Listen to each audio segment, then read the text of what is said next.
and we need to speak and be there and be the voice of Chantel, who isn't here to speak. Tonight, the Native Women's Association of Canada supports the call for a public inquiry into Chantel Moore's death. I guess what I really want people to know is you're not alone and that there is help out there. And actor Dakota House tells us about a helpline to call during the COVID-19 pandemic.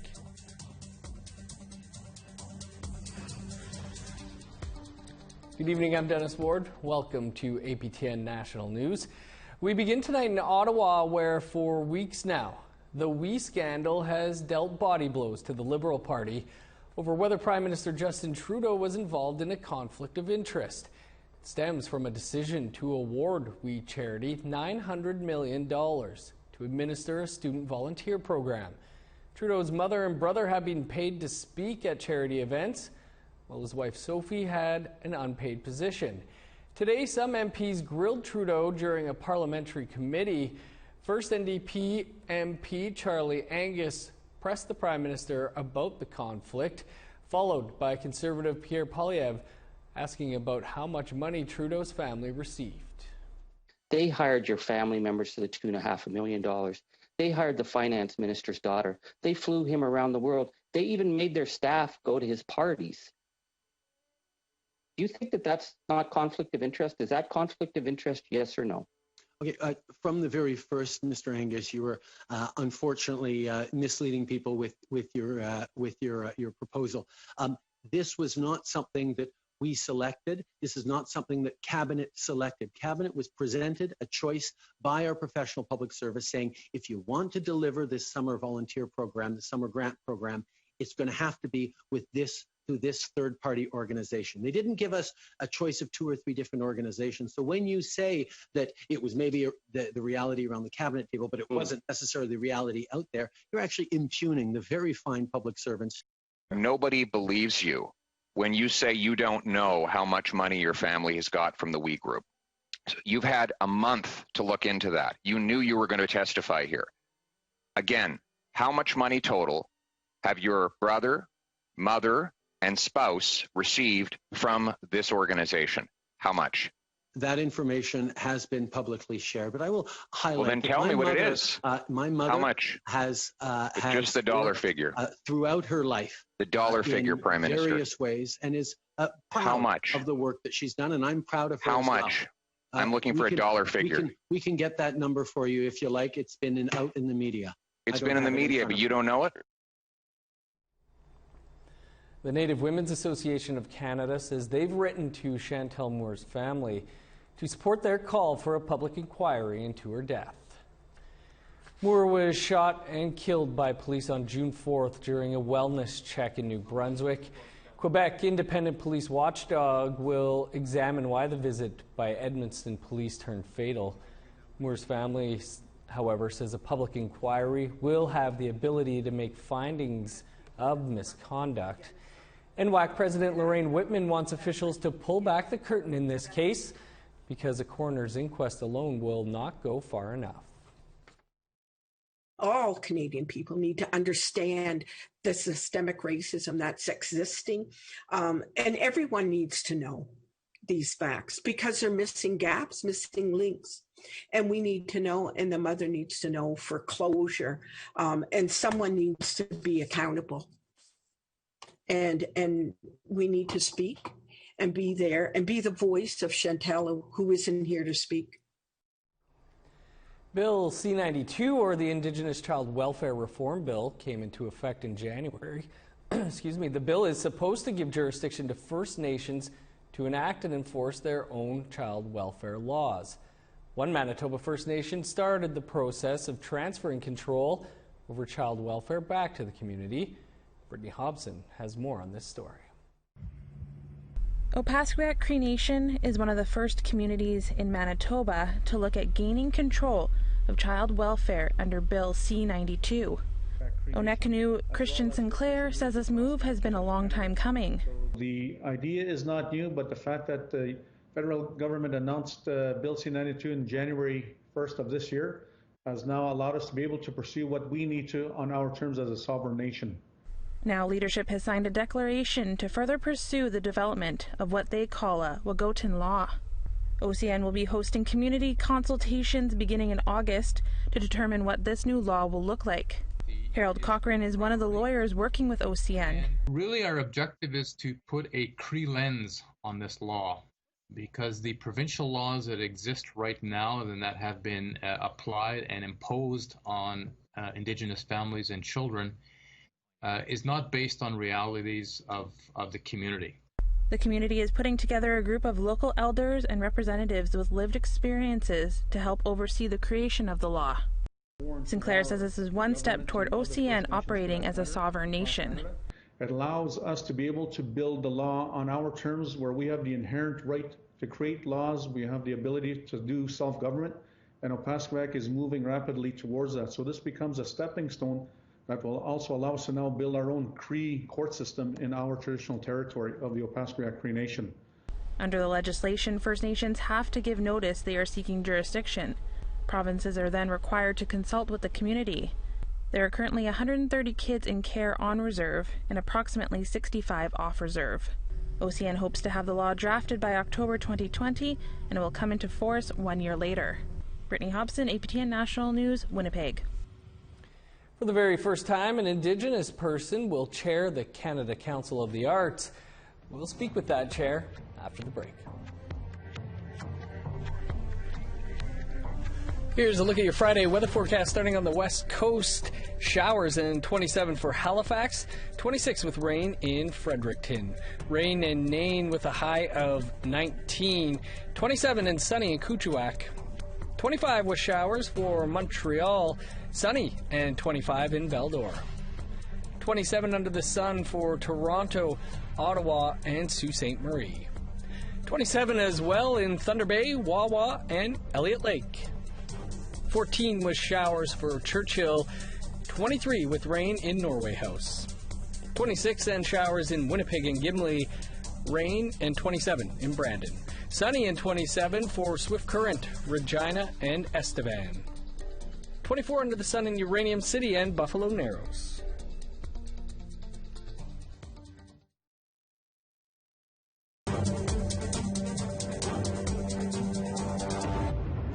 Welcome back. A memorial pole will be raised on the Highway of Tears in northern BC. It's to honor missing and murdered Indigenous women and be a place for families to remember their lost loved ones. Lee Wilson has more. We have so many other family members that have gone missing along this Highway of Tears. Wanda Good is one of the organizers who has been working on the commemoration memorial pole. She's a member of the Gitxsan Nation. In the late 80s and 90s, she had 2 cousins go missing. Alberta Williams was found murdered outside of Prince Rupert along Highway 16. Lana Derrick has never been found since going missing from Terrace. Good has been an MMIW advocate with a message. The reason that Gladys and I have taken up this work is not just because of our loss, but to really tell the story of our sisters, our mothers, our granddaughter, our niece, our cousin, and to let the world know that these women are somebody. Wanda Good and Gladys Raddick are fellow advocates, organizing awareness walks throughout BC, which led to them traveling across Canada.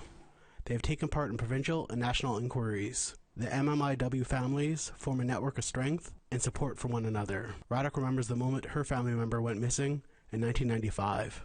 When my niece Marilyn Chipman disappeared, it just kind of knocked the breath out of me when other families started approaching me and telling me about their loved ones, and we started compiling a database, and it was way higher than what the police were saying. The family of Chipman, fishermen, and firefighters organized their search on the highway between Prince Rupert and Terrace, BC for 6 days. She was never found. Arlene Roberts has worked for the Indian Residential School Survivor Society for 20 years. She remembers the grief among those searching, which is how the highway earned its name. When we started calling it the Highway of Tears, because when they were searching for Tamara, her family, the aunts and uncles and friends, were crying. Braddock and Good estimate 57 family members have gone missing on the Highway of Tears, which is a section of highway that runs between Prince George and Prince Rupert. 4 years ago, organizers had discussions of building a pole. The idea of the totem pole came to me because I wanted a place on the Highway of Tears where our families could go and visit this pole in a peaceful way, spending, a little bit of time there with prayers, honoring their loved ones. In their meeting with funders, Women in Gender Equality Canada, they found out they would need to have a carver on board. So they put a call out to artists. It was Robert's son, Mike D'Angeli, who answered the call. Mike D'Angeli was the only one who showed up. And we almost like all went up and hugged him right as soon as he walked in the door. D'Angeli is a Northwest artist who has carved over 20 totem poles. He will have the support of his wife, who will assist in raising it.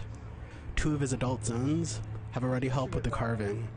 As a father, he felt it was important to get behind such a good cause. Learning to be a better human being so that my sons could be good people in the community, that they could be called upon when asked to do things for their community. So I'm leading by example, and I'm really working for that for my children. But I also do that with my nieces and nephews by leading by example. She represents our grandmothers. She represents our moms and our aunties. The totem pole will be raised off of Highway 16 near Kitsilkalem, BC. They are grateful to the local First Nations community and the BC Ministry of Transportation for giving them a space. Organizers found it was a challenge to find a location because a totem pole is a statement. No more. We're taking responsibility for our own people. We're looking after them. We are not disposable. We're saying all of this. We'll honor LGBTQ, stolen sisters and brothers, and as well as non-Indigenous that have gone missing. In early September, they will raise the pole and have it blessed by Kitsilkalem chiefs and matriarchs. Due to the pandemic, there will be a limit of 50 guests. The event will be live streamed for those who can attend to tune in to hear the message. This is why we call it the Commemoration Memorial and Healing Pole, because it's to commemorate those who have gone before us. It's to acknowledge your soul and spirit that we see you. We see you. Lee Wilson, APTN National News, Terrace. For the first time in its 63-year history, the Canada Council for the Arts has named an Indigenous chair to lead the organization. The council is responsible for handing out hundreds of millions of dollars in grants to artists across the country. Anishinaabe writer and broadcaster Jesse Wente is the new chair, and he joins us by Skype from Toronto. Jesse, pleasure to have you with us, and congrats. You're the first Indigenous chair in the council's history. How do you think things will change under your watch? Well, Dennis, it might be a little early to make any predictions, big substantive predictions. I certainly hope to continue the work that the council has already started in terms of its Indigenous program and a more thorough inclusion of Indigenous people and, frankly, some autonomy for us within that system. But also I look forward to furthering its work to include and deepen the roster of artists and organizations that already engage with the council. And we're in a moment where so much is changing, Dennis, not just at the council, but all over the world because of the pandemic and reckoning around racial injustice. And I think Canada Council is not immune to those things. Artists in Canada are not immune to those issues. So I think it's likely significant things will change. And I think my role is to try to make sure that Canada Council remains adaptable and supporting all venues for Canadian culture and the artists across this land that we can. Jesse, do you feel Indigenous artists have been getting a fair shake from the Canada Council for the Arts compared to mainstream artists? I would say it's getting better, Dennis. This is an organization that when it was initially founded in 1957, Indigenous arts weren't even considered arts. They were considered craft or primitive. They weren't actually eligible for funding. And so some 60 some odd years later, here we are with me about to head this organization. It now has a dedicated stream for Indigenous arts that is actually quite broader than it is usually offered for other arts in terms of the sort of activities it will fund. It's led by Indigenous people. So I think it's certainly better than it was, but I'm not here to say that it is perfect or that we are all the way where we need to arrive at. And this is just part of the work that I've been doing for a long time to try to get our communities better represented, and not just better represented, Dennis, but in charge, to have the ability for us to decide who, the arts and the culture and how this money that is meant for us is actually dispersed and who it gets to. And so I think increasingly that's what we should be searching for in these systems, even at a Crown corporation, is for Indigenous people to have autonomy and self-determination. Yeah, you told APTN News Online that being appointed the head of a Crown corporation was somewhat of an uneasy position for you. Why did you decide to take it on? There's been moments in the last couple of days, Dennis, I've still wondered. I guess, I've been on the board of the Canada Council for the past 3 years. I've served on boards in the arts and culture sector in Canada, including on several Indigenous organization boards for many, many years, going back 20 years at least. And I consider it valuable work, important work, and a way to bring some authority and decision-making from our communities into those processes. And ultimately, I think, for me, this Crown is at least trying to do things, is at least trying to not only present a different relationship, but actually build a different relationship. And so I felt quite confident that this was a Crown that I could help for our communities as well, and not just our communities, but really all Canadians and all marginalized communities within Canada. So, I can say there's not many Crowns that I would think I would want to lead, but for me, after long thought, this was one I think I can absolutely work with and make change. You mentioned, it is early days. Just been announced, and we are in the middle of a pandemic, which will definitely make things a challenge. But do you have some first moves in mind? I do. I'm not sure I will share them at this moment, Dennis. We will have a vacancy to fill. There will be a vacancy that will be filled on the board because of my departure into the chair position. And I believe that announcement will hopefully come relatively soon. That is a similar process to me, which is it's a government appointment. And I think for us, issues of sustainability, inequity, representation are going to be really front of mind for the board. These are very challenging times for a variety of reasons for artists, arts institutions, and audiences. And we want to make sure that we can respond, as we already have with our COVID relief programs, which is now in phase 2, earmarked for marginalized communities. But we're obviously going to need to adapt and help the whole sector adapt to whatever the new reality is we will face. And I look forward to that challenge. I think in moments like this, Dennis, there's a great opportunity to reorient and reprioritize, and I look forward to doing that. Well, Jesse, we look forward to seeing the work you do, and congrats from us again here. Thank you so much, Chimigwich, Dennis. That's Jesse Wente, the newly named chair of the Canada Council for the Arts. And I think we're all jealous of Jesse's Billy Jack movie poster. Time for another quick break, and then we'll find out why actor Dakota House is lending a hand to a nonprofit.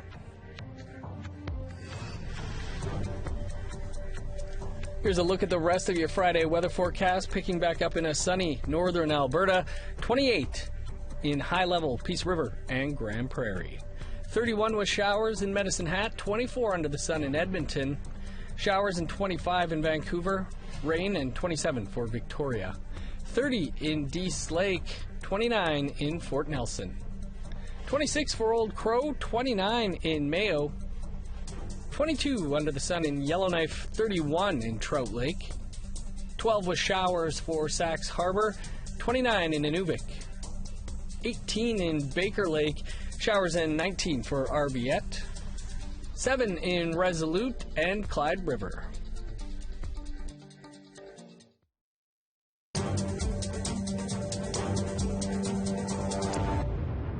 Welcome back. The COVID-19 pandemic has been a difficult time for many people's well-being. It's one of the reasons actor Dakota House teamed up with a nonprofit to produce a public service announcement letting people know there is help out there. Chris Stewart has more. This is a time where patience, understanding, compassion, and communication with family and loved ones is most important. Life is sacred. We must remember. Dakota House says COVID-19 has hurt the mental health of people. A University of Toronto study says that COVID-19 may be the cause of over 2,000 deaths by suicide across Canada this year. People, and I hate to say it, people are more aware of that outlet, and it's not an outlet. So personally, what I guess what I really want people to know is you're not alone, and that there is help out there, and Ben Calf Rope Society offers this help. The Ben Calf Rope Society in Edmonton offers a 24/7 suicide hotline. House teamed up with the society and produced a 2-minute PSA urging those considering causing harm to themselves to call the hotline. Alberta Health Services provided the funding. This self-isolation and quarantine has affected your well-being and mental health, as it has for many. The outlets are so few and far between that we need to have, and we need to know that there is an organization, that there are people out there that we can help, and you are not alone. Training starts this week at the Society to prepare people to talk and help those who are feeling like they have no way out. House's nonprofit business, Going Miles, offers workshops and traditional teachings to Indigenous youth.